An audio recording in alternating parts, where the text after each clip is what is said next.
धाकड़ खबर, बेखौफसुमा बेबाक अंदाज। धाकड़ खबर के न्यूज़रूम से मैं आपके साथ हूं अकरम रईस खान। हंगामा है क्यों बरपा? जी हां, हंगामा है क्यों बरपा? थोड़ी सी जो पीली है, डाका तो नहीं डाला, चोरी तो नहीं की है। ये गजल आप लोगों ने जरूर सुनी होगी। अगर अभी तक नहीं सुनी है तो यूट्यूब में सर्च करके सुन सकते हैं गुलाम अली की आवाज में, क्योंकि उनसे बेहतर इस गजल को किसी और ने नहीं पढ़ा है। यहां आपके जहन में सवाल ये पैदा हो सकता है कि भाई इस गजल का इतना प्रचार क्यों कर रहे हो, इस गजल के बारे में इतना क्यों बता रहे हो? तो जो खबर आपके सामने रखने जा रहा हूं उसके लिए इस गजल की दोनों पहली लाइनें पूरी तरह हिट साबित हो रही हैं, सही साबित हो रही हैं। हंगामा है क्यों बरपा? जी हां, हंगामा है क्यों बरपा। अगर कुछ मुसलमानों को उठाकर जेल में डाल दिया गया, उनके घरों पर बुलडोजर चला दिया गया, कुछ मुस्लिम नौजवानों पर हवालात में बंद करके लठ तोड़वा दिया गया और उनको रोने की इजाजत भी नहीं दी जा रही है, तो हंगामा क्यों बरपा है?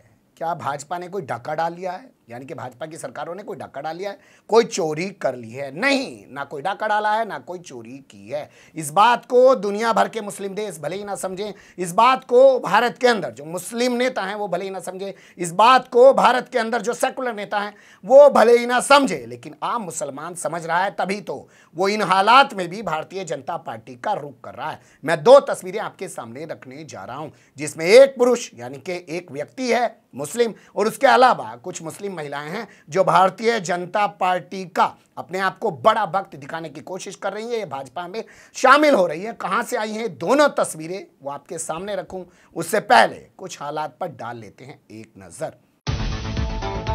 जी हां, जैसा कि आप जानते हैं कि 26 मई को नुपुर शर्मा ने टीवी डिबेट शो में नबी पाक सल्लल्लाहु अलैहि वसल्लम को लेकर एक विवादित बयान दिया और उसके बाद पूरी दुनिया के अंदर एक हंगामा खड़ा हुआ। तो मोदी सरकार ने उसको फ्रिंज एलिमेंट बना दिया और भारतीय जनता पार्टी ने उसको अपनी पार्टी से बाहर निकाल दिया। उसके बाद से देश के अंदर भी जबरदस्त विरोध हो रहा है और उसकी गिरफ्तारी की मांग हो रही है।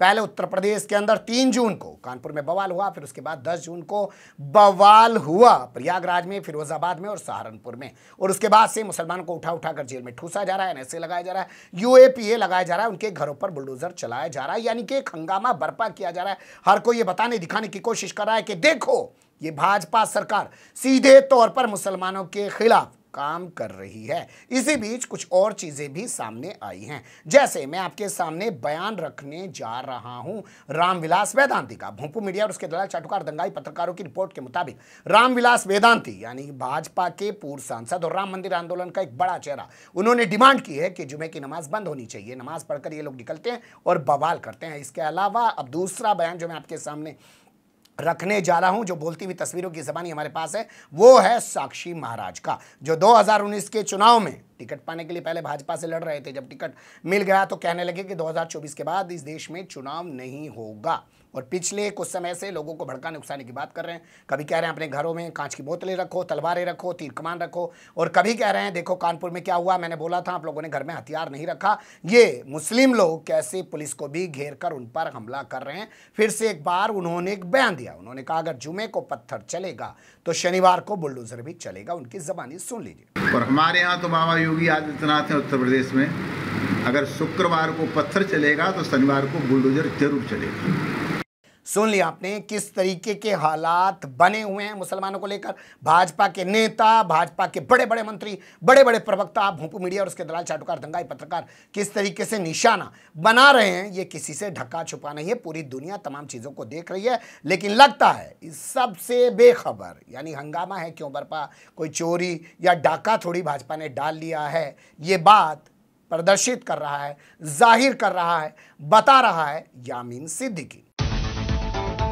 जी हां, यामीन सिद्दीकी। ये तस्वीर आप देखना शुरू करिए। 23 साल का ये नौजवान है, इसने अपने सीने पर गुदवा लिया है उत्तर प्रदेश के मुख्यमंत्री आदित्यनाथ योगी का टैटू, और ये टैटू इसने गुदवाया है 5 जून को, यानी आदित्यनाथ योगी के जन्मदिन के मौके पर, और ये अपने आप को बहुत बड़ा योगी भक्त बता रहा है। ये रहने वाला है एटा का, और एटा का नया गांव एक थाना है, और वहां का एक कस्बा है जिसका नाम हमारे पास है अगाहट। अगाहट कस्बे का रहने वाला है, वहाँ पे जूते की दुकान चलाता है। पहले अपने आप को समाजवादी पार्टी का समर्थक बताता था, 2022-2017 के चुनाव में समाजवादी पार्टी को समर्थन करता था, लेकिन अब अपने आप को बहुत बड़ा योगी भक्त बता रहा है। क्यों बता रहा है, इसी की ज़बानी सुन लीजिए। नाम है आपका? यामीन सिद्दीकी। यामीन, आपने योगी आदित्यनाथ के जन्मदिन पर टैटू बनवाया है, तो क्या क्या चीज़ प्रभावित की योगी आदित्यनाथ जी को आपने टैटू बनवाया उनको? देखिए, आज से 2 साल पहले हम एक वीडियो देख रहे थे, उसमें योगी आदित्यनाथ जी ने जो भी बातें कही वो मुझे सारी पसंद आई। और उसके बाद में 5 तारीख को जन्मदिन था माननीय श्री योगी आदित्यनाथ जी का। उसी मौके पर मैं आगरा गया और आगरा मैंने टैटू बनवाया, और इसी के साथ मैंने उनको एक तोहफा छोटा सा देने की कोशिश की है जन्मदिन पर।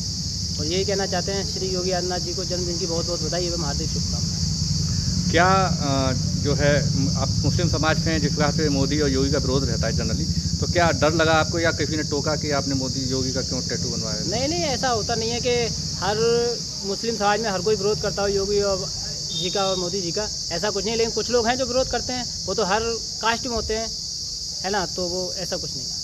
योगी आदित्यनाथ जी से कभी मिले हैं, मिलने चाहेंगे या क्या कहना चाहेंगे? नहीं, भविष्य में अभी तो योगी आदित्यनाथ जी से नहीं मिले हैं, लेकिन अगर मौका मिला तो भविष्य में श्री योगी आदित्यनाथ जी से मिलना भी चाहेंगे और टैटू भी दिखाना चाहेंगे। सुन लिया आपने कैसे उसने बताया कि वो योगी को क्यों पसंद करता है। तो आप लोग बेवजह एक हंगामा मचा रहे हैं कि ये योगी सरकार, ये भाजपा की सरकार मुसलमानों के खिलाफ है और मुसलमानों के खिलाफ काम कर रही है। थोड़ी सी जो पीली है, हंगामा है, क्यों बरपा डाका तो नहीं डाला, चोरी तो नहीं की है। अब दूसरी तस्वीर मैं आपके सामने रखने जा रहा हूं देश के सबसे तेज न्यूज चैनल आज तक के हवाले से। जी हां, आज तक के हवाले से खबर मैं आपके सामने रखने जा रहा हूं। इस खबर में बताया जा रहा है, पहले आप स्क्रीन पर देखना शुरू करिए। इस खबर में बताया जा रहा है कि केंद्रीय गृह राज्य मंत्री, वही पद जो उत्तर प्रदेश में अजय कुमार मिश्रा उटेनी पहलवान के पास है, वही अजय कुमार मिश्रा उटेनी पहलवान जिसके बेटे आशीष कुमार मिश्रा उर्फ मोनू ने किसानों को कुचलकर मौत के घाट उतार दिया। आज तक एनएससी नहीं लगा, यूएपी नहीं लगा, उसके घर पर बुलडोजर नहीं चला है, जबकि सुप्रीम कोर्ट के आदेश पर उसकी जमानत रद्द कर दी गई और दोबारा से उसको जेल में ठूस दिया गया। हालांकि वहां पर वो मजे से रह रहा है, पान बीड़ी तमाम तरीके की चीजें उसके लिए वहां पर जाती रहते हैं। तो उसी तरीके का पद है नित्यानंद राय के पास। वो बिहार में पहुंचे हुए थे और बिहार में उन्होंने अपनी मौजूदगी में 200 मुस्लिम महिलाओं को भाजपा में शामिल करा। यकीन नहीं आ रहा? सुन लिया आज तक की इस एंकर की जबानी। बिहार के समस्तीपुर में गृह राज्य मंत्री नित्यानंद राय की मौजूदगी में 200 मुस्लिम महिलाएं बीजेपी में हुई शामिल। सुन लिया आपने। अब यहाँ इन तस्वीरों को फिर से आपके सामने रखने जा रहा हूँ। जैसे इस तस्वीर को गौर से देखिए, इस तस्वीर में हिजाब पहनी हुई महिलाएं हैं, बुर्का पहनी हुई महिलाएं हैं, यानी अब ये भाजपा में शामिल हो रही हैं तो ना इनके हिजाब से ऐतराज़ है ना इनके बुर्के से ऐतराज़ है। वरना आप जानते हैं कि हिजाब को लेकर और बुर्के को लेकर किस तरीके की भाषा भारतीय जनता पार्टी और पूरे ये संघी लोग बोलते आए हैं, और इनके भोंपू मीडिया और उसके दलाल चाटुकार दंगाई पत्रकार भी किस तरीके से हिजाब को और बुर्के को लेकर पूरा एक बवाल मचाते आए हैं। लेकिन यहां अपनी पार्टी में शामिल कराना है तो अगर हिजाब नहीं पहनती भी होंगी तो उनको पहनवाया गया होगा, बुर्का अगर नहीं पहनती भी होंगी तो उनको पहनवाया गया होगा, ताकि तस्वीरों के जरिए भी इस बात पर मोहर लगवाई जा सके या लगाई जा सके कि देखो ये हैं मुस्लिम महिलाएं जो इस दौर में भी भाजपा में शामिल हो रही हैं। यहां आखिर में फिर यही कहूंगा कि कुछ देश, कुछ नेता, कुछ पत्रकार एवं ही हल्ला मचा रहे हैं। मुसलमान जो है उसे ऐसा नहीं लग रहा है कि भाजपा उसके खिलाफ कुछ गलत कर रही है, कोई डाका डाल रही है, चोरी कर रही है। यही मकसद था इन दोनों तस्वीरों से आपको रूबरू कराने का। बाकी आप लोग खुद समझदार हैं, कमेंट्स के रूप में अपनी राय जरूर दीजिएगा। खबर को लाइक कर सकते हैं, चैनल को सब्सक्राइब कर सकते हैं, ज़्यादा से ज़्यादा हमारी खबरों को शेयर कर सकते हैं। फिर ऐसे ही किसी सुलगते हुए या उलझते मुद्दे लेकर मैं आपके सामने हूँगा हासिल। फिलहाल अभी मुझे दें इजाज़त।